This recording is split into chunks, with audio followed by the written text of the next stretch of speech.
Well, Jules, racing back number 4. Golly, we've done all right, haven't we? Big Scary. news today, though, isn't it? Toprak makes the move to MotoGP, and the move we all knew about, but he's coming. Little, I think we ought to talk a little bit about the TT. The weather's gorgeous here this afternoon, And sun's here, shining, so TT must be over now, then, mustn't it? it's, Obviously. I've just, Aragon, I've just driven back home from Chester, yeah. M56, M6, Mm.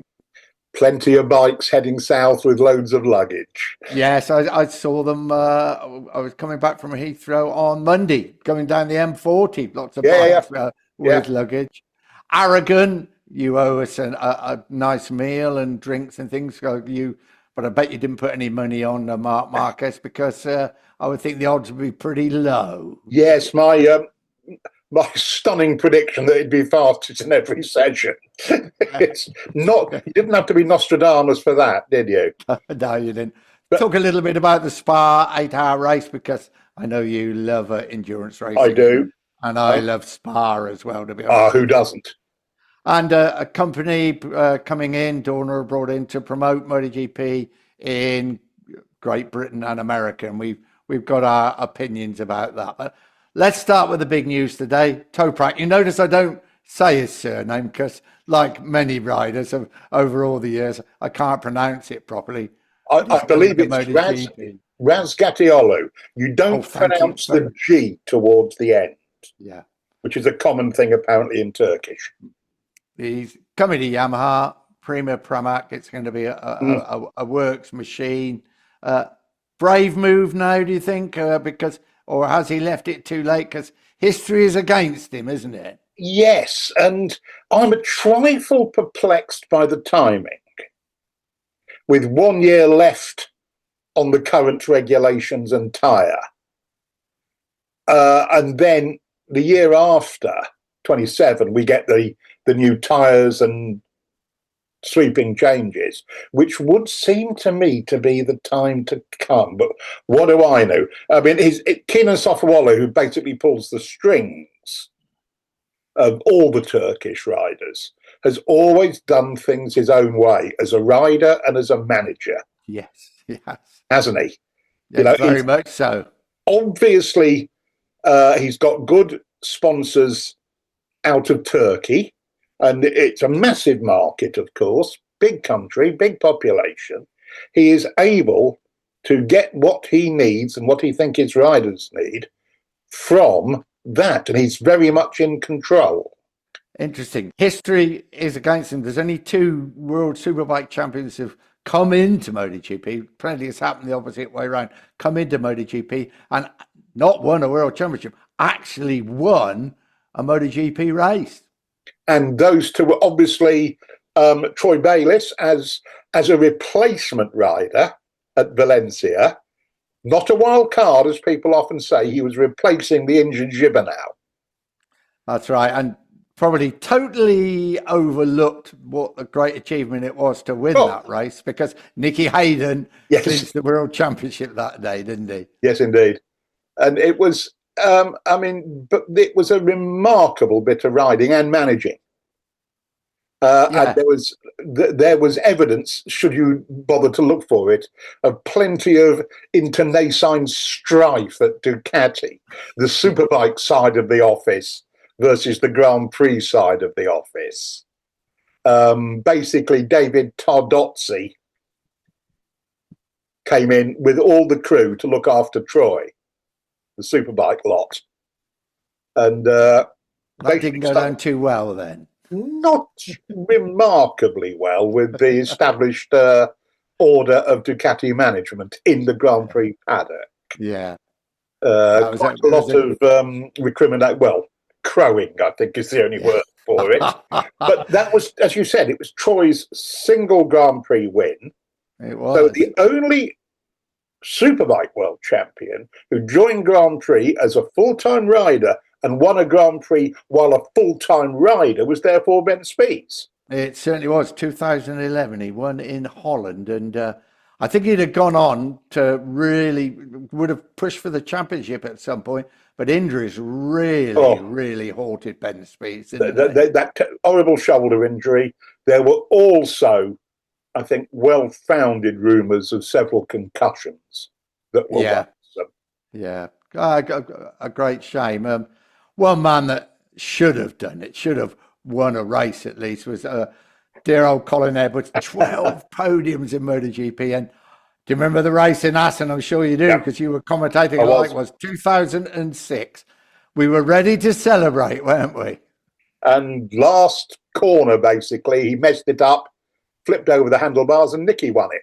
Yeah, Nicky Hayden won it, and of course it was a big help for Nicky, well, Oof. winning the world title. But Colin's chances had gone. I remember talking to Colin around that sort of time, and Neil Hodgson was the world superbike champion. He didn't mince his words. Colin said, "I told Neil Hodgson to get off his ass off the sofa and get to join the men in MotoGP." And of course, he did come in the end, Neil Hodgson, but not a good team and No, not a not. great success for him. It was a great shame for Neil.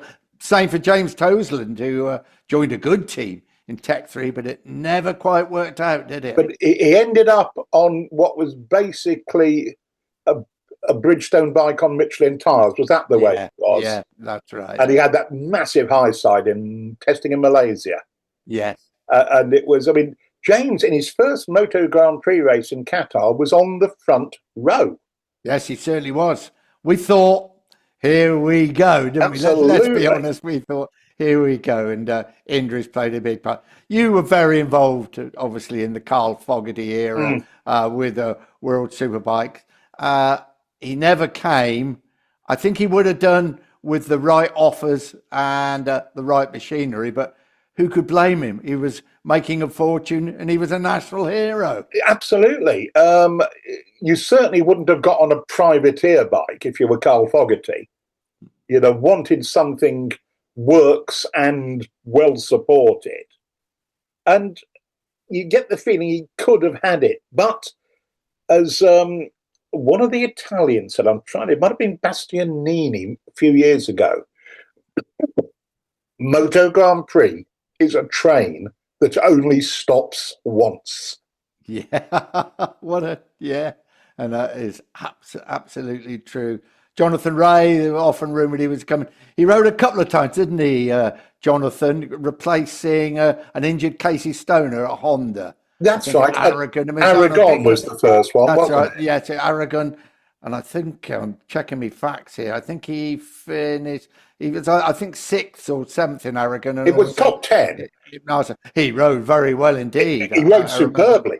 I mean, But third, again, the opportunity wasn't there, and he was, again a national hero and earning a very good living. yeah. And I think that top 10 place at Aragon, third different make of tyres he was riding that month, because he was also testing for the A tower.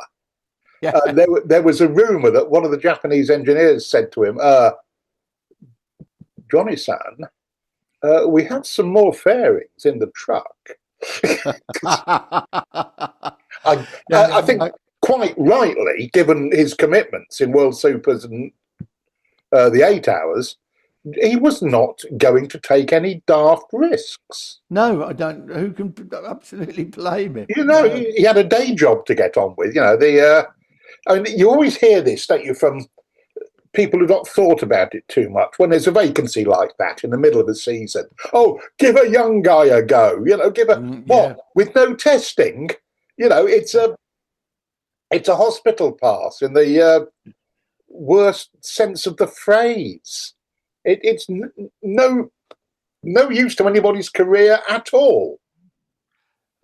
Well, it'll be interesting to see, Toprak, just what happens. And more news as well, where it appears that from older riders coming from MotoGP into World Superbikes, the Batistas. Yes, it goes the other way. It's coming back the other way now. And somebody you're very interested in is being appointed the Ducati MotoGP test rider next year. Yes, the Bulaga, currently the only man who can give Toprak a race on a superbike. And I think he's an interesting case. He might be the one that disproves my little quote about Moto Grand Prix only being a train that stops once. Yes, because he's been here before, hasn't he? Because, yeah, he was VR, he had factory Moto 3, he was one of those kids you looked at and went, this bloke is going to Moto Grand Prix and he's going to win races. And then it all sort of unravelled, and he left the academy and he went off to Supersport, which he duly won. And now he's looking like he could be a World Superbike champion in the near future. He's re-signed for one more year with Supers. But here's the bit that you were alluding to, Nick. I'm getting there, I promise you. Part of his contract is he will be a Moto Grand Prix tester next year. What's that tell us? It tells us that Ducati are ready to bring him back into the fold, doesn't it? Well, back into MotoGP. Yeah, and what an ideal way. You know, you were saying just throwing somebody in at the deep end. This is the perfect way, isn't it? He's he'll arrive when Pirellis arrive with loads of Pirelli experience. Yeah. This strikes me as, you know, a bit of typical GG long-term thinking.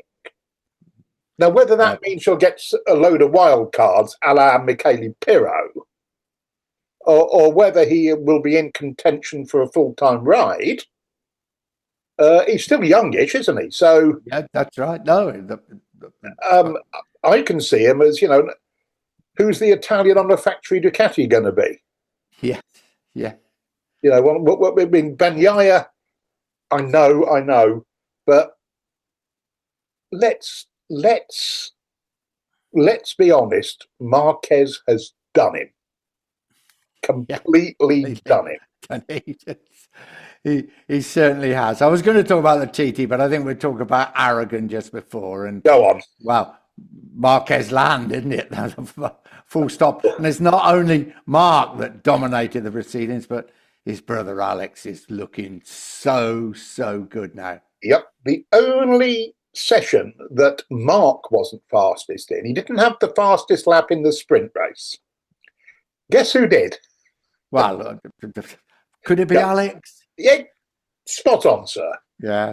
Are we looking at the little brother as the second best rider in the world at the moment? Wow. We were talking about this earlier in the week, and we were trying to think of other sports. I brought the Williams sisters in tennis. Yes. Yeah. And you brought the pentathlon, or what are the the Brownlee brothers. Yeah. I mean, that's not triathlon. Triathlon, sorry. And I can't, you know, I'm sorry if I'm missing anybody. Yes, I've got a horrible feeling. I have a horrible feeling we're missing somebody obvious, like the War twins in cricket or something like that. My golly, you're off now. Yeah, no, all of a sudden you're going, oh, yes, and, you know. The Warns, yeah. But, it's unique in motorsports, surely, that two brothers so dominant and first and second. I mean, you know, first and second all the time. Yeah. One world champion in all classes, one world champion in two classes.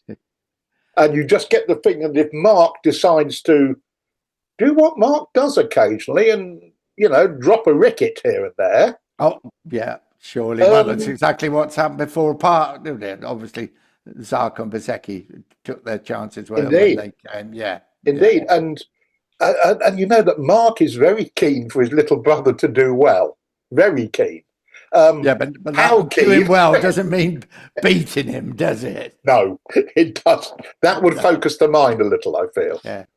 And Bagnaia, just a little bit of a sign of a revival, because it's been a disaster so far. It was the only good session was the race on Sunday. Yeah. He was still handily beaten by his teammate. Marquez did what he wanted when he wanted. On Sunday, without being stretched at all. Now, I'm trying not to get too excited because Bagnaia had a good test on Monday. That's right. And, you know, the track will be a lot more rubber on it, blah, blah, blah. It was Colin Edwards, who you mentioned a little while ago, was always massively rapid on Monday, having had 3 days to get it right beforehand. And then, you know, it's it's good to see Bagnaia going quick, but I am not going to get excited. I am going to wait and see what happens next time, which is Magello. exactly Perfect, isn't it? Absolutely perfect. It- Before we it's- come on to the TT, I watched a bit of it. And I know you obviously watched it. The Spa 8-hour race at Spa. Oh, what a shame that MotoGP can't go there. But I it know. was typical Spa weather. The rain hangs in the trees and like smoke. It was. It is fantastic to see top-end motorcycle racing on that circuit. Yeah, It yeah. really is. Awe-inspiring stuff, and the weather was horrible most of the time. And Honda won there for the first time. And For the John first time, McPhee, wasn't it great to see him? yes, McPhee, late replacement in a private Honda team on Pirellis, and he led for a while in the first hour and spent the first hour with the factory bikes. I think he's got a new career avenue, because I'm damn sure there are a lot of endurance team managers who made a little note in the book and went searching for phone numbers, if one still does that sort of thing nowadays. Yeah. Well, he was all right with the weather because he comes from Oban, doesn't he? I know, that was the joke I was trying to avoid. Left that to you. So that's like he won 4 Moto3 Grand Prix. I'll never forget that first win, his first win, because it was, wasn't it? It was Bruno, 2016. And I remember shaking his hand and I'd so a British winner and everything else. But something else happened that day that was even bigger for British motorcycle racing, didn't it? Yeah, we had 2 winners. We did. And Carl Crutchlow winning the MotoGP race. I know. That was something, much like you, I suppose, Nick. I'd been waiting a long, long time to come. I thought I was going to go away in a box, to be honest with you. Yeah, I saw a British rider win a MotoGP race again. I was there in Anderstorp in 1981 when Barry Sheen was the last winner of a Premier Class race. Yeah. Yes. Yeah. I was working on magazines and I wasn't working in broadcasting or anything. I thought you were going to say you were still at primary school then, Julian. Yeah, well, very nearly. Off. But yeah, it was great to see John McPhee, and he had some great Moto3 rides. He's a good, you forget what happens in that paddock to very, very good riders. We mentioned one 5 minutes ago, Nicola Bulliger. Yeah. Spat out and is finding a way back to World Championship. And McPhee, he's not going to go back to the Grand Prix paddock, but he could have a very, very pleasant little second career in BSB stroke and with a bit of endurance on top. Yeah. No, we wish him well. He's a good lad. Good lad. What about the TT? So I suppose the weather has to take the number one spot. The senior cancelled and very, very disrupting. And we've had people writing. You don't write in these days. You write an email. Contacting us now that saying, should they run for 3 weeks? I don't think that's practical in any way, do you? No, it's for legislation on the Isle of Man, for residents. How do you have marshals there for 3 weeks?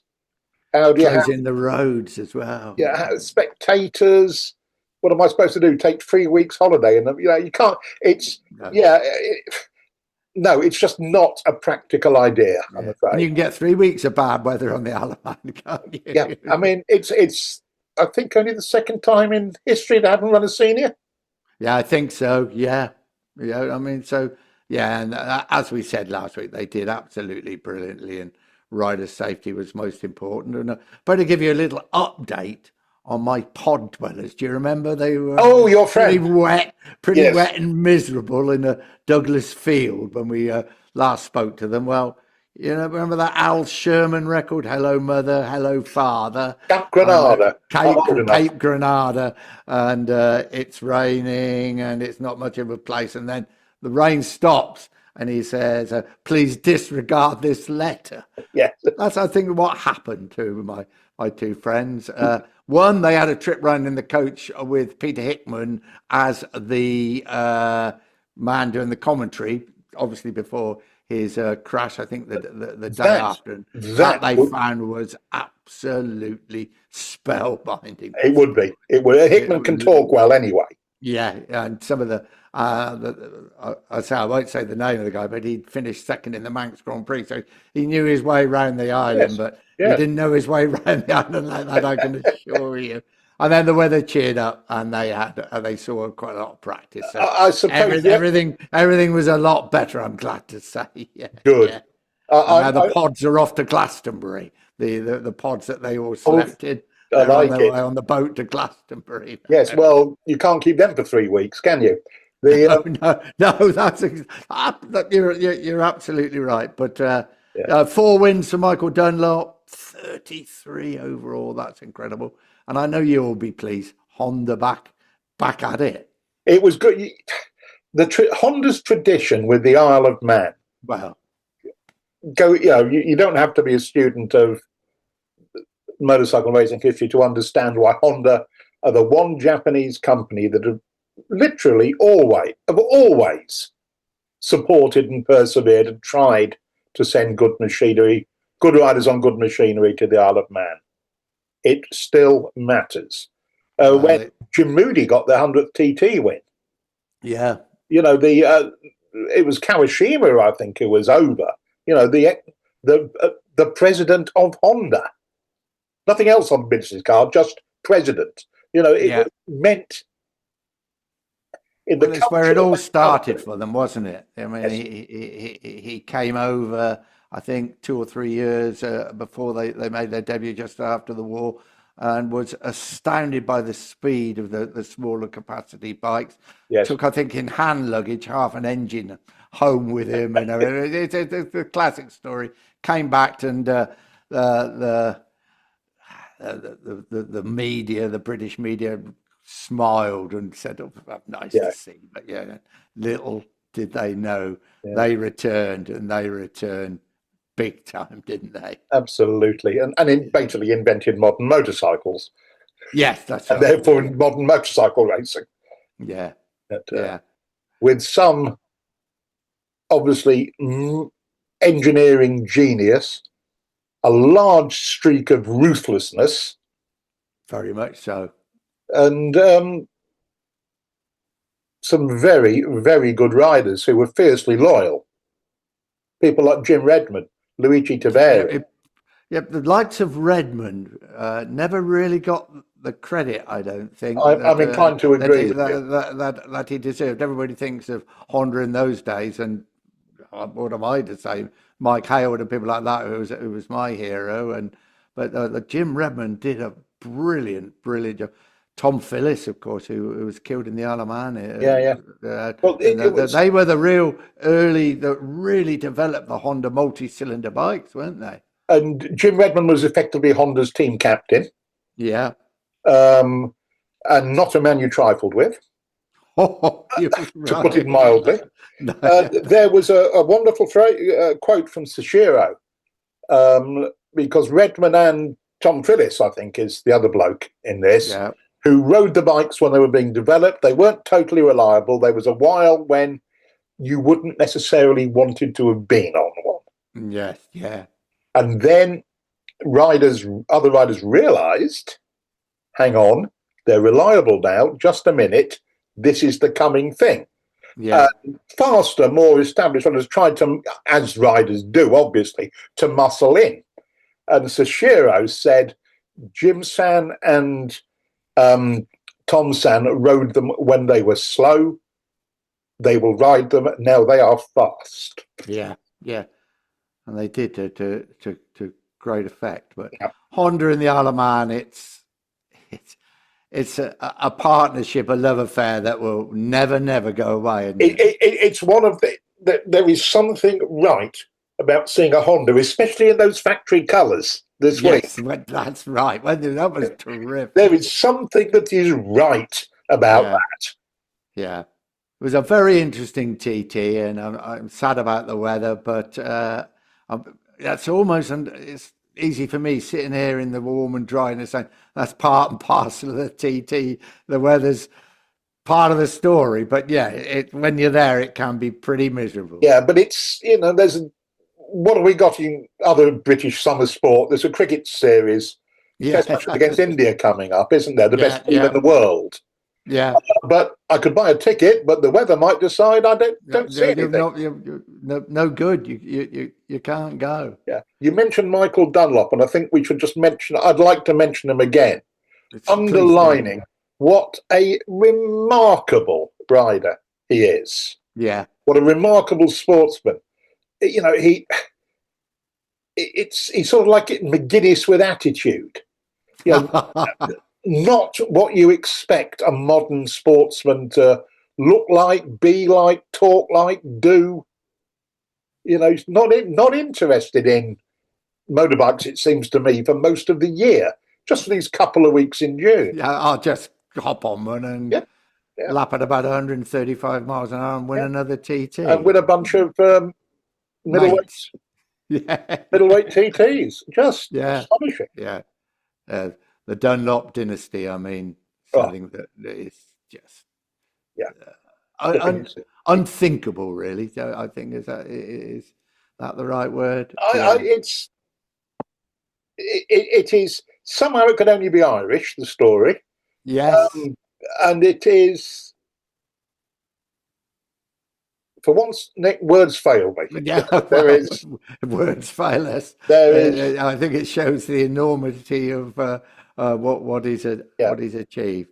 Exactly. The other interesting thing I found this week, Jules, was that Dorna have brought in this top company to promote MotoGP in Great Britain, and America. We've gone through the British side so many times. Indeed. Nobody in MotoGP, and actually there's no Americans in MotoGP at the moment. But do you know in 2013, I had to double check this, there was 3 Grand Prix in America that year. I went to them all. I suspect you did as well. I would have done. I can't believe that there was. Yeah, there was Austin, Laguna Seca, and Indianapolis. Yeah, 3 in 1 year. Good Lord, I'd forgotten that. Yeah. But there's always been a problem in the States of attracting big attendances to MotoGP. And I remember Kenny Roberts was an enormous. He just couldn't believe it that he could win 3 world titles the way he did, and was so brilliant that he'd go home in America and nobody had the faintest idea.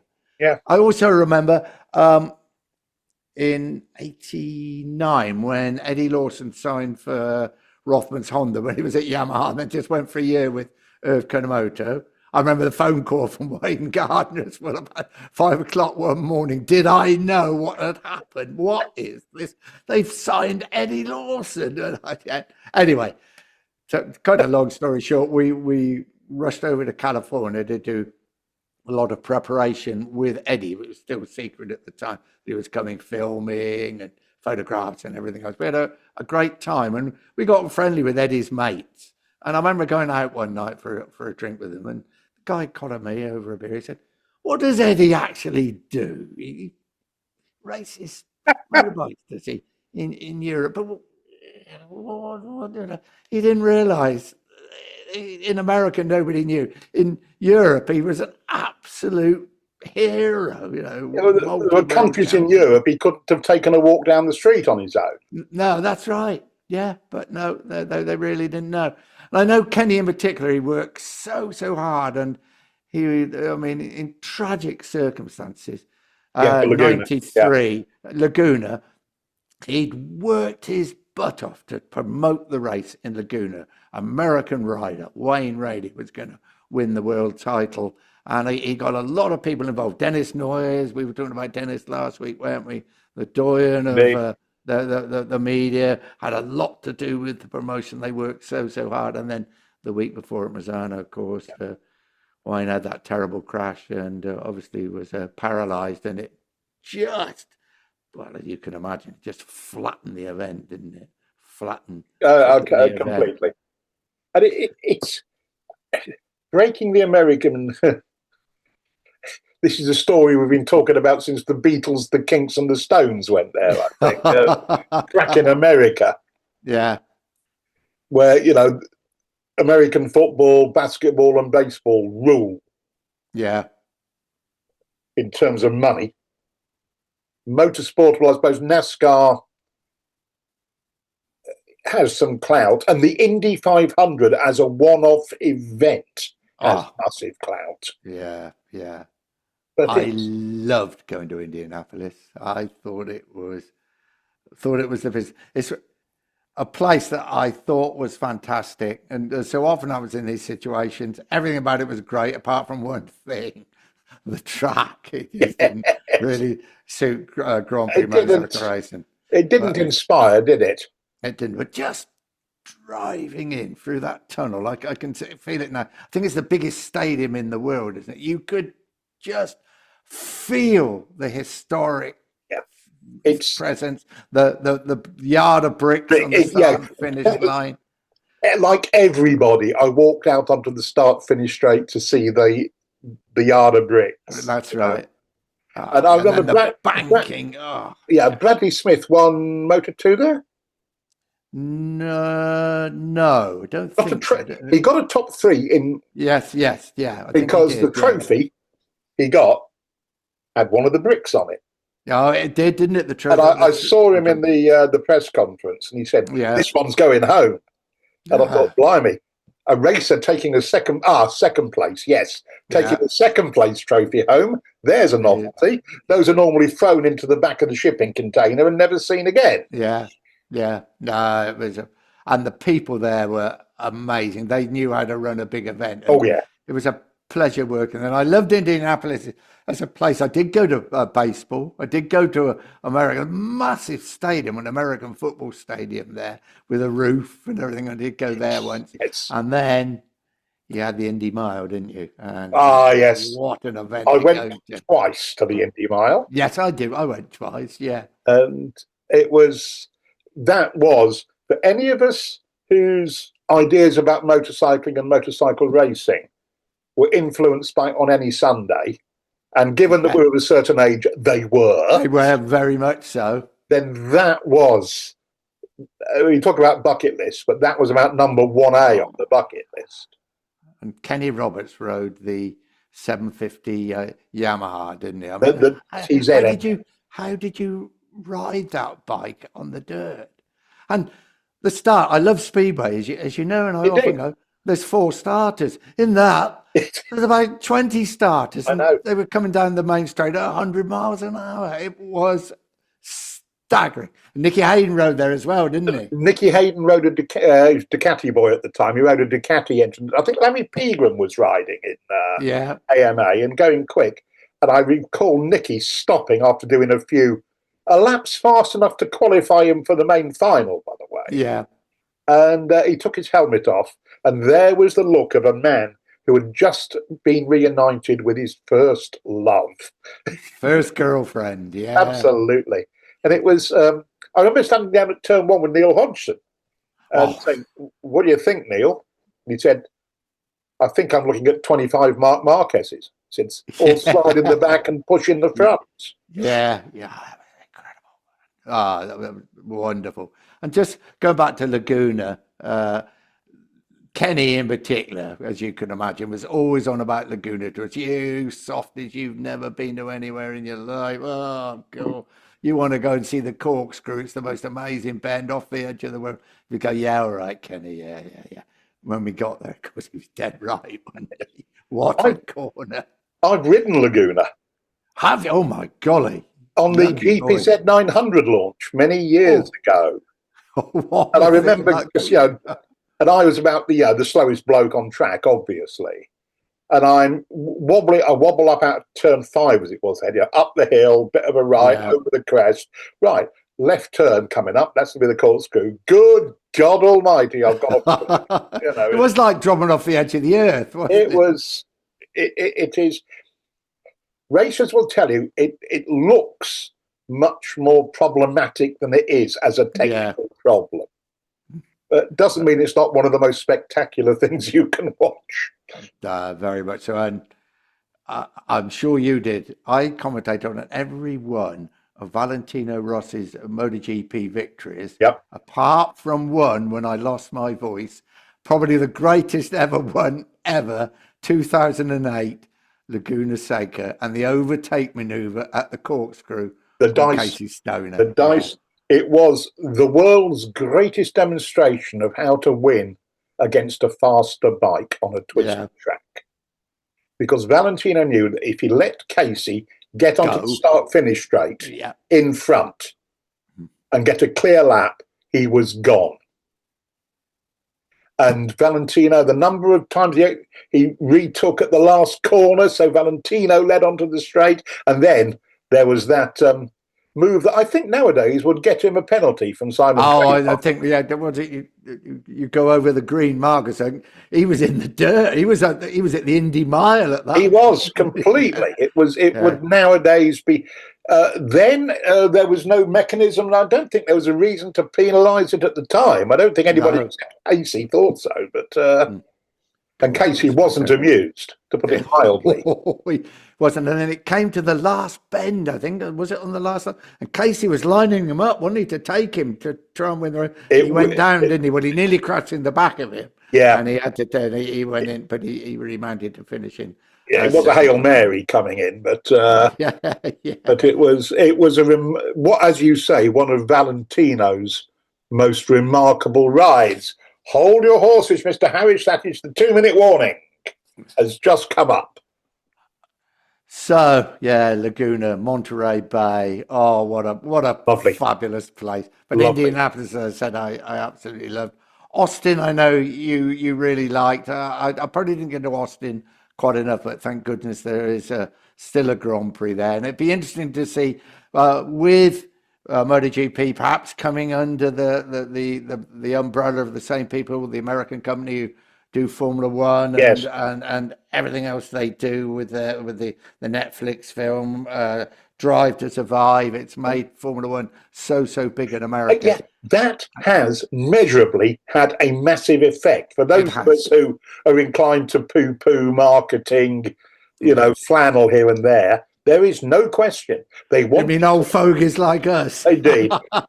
They said they needed a younger audience. They needed to expose the sport to another audience, and they did it. Yeah, they certainly did. It'd be really interesting to see MotoGP or what happens in the next few years. I hope we're still around then, Jules, to witness it, because if we are spared, it's exciting. It's exciting times. But there we go. Obviously, next week we'll be talking about Magic Mugello, won't we? What a place! What a circuit! One of the finest circuits. We'll have an argument about whether Phillip Island or Mugello is the best. Yeah, they're pretty much so. But there we are. Sun's still shining. TT must have finished.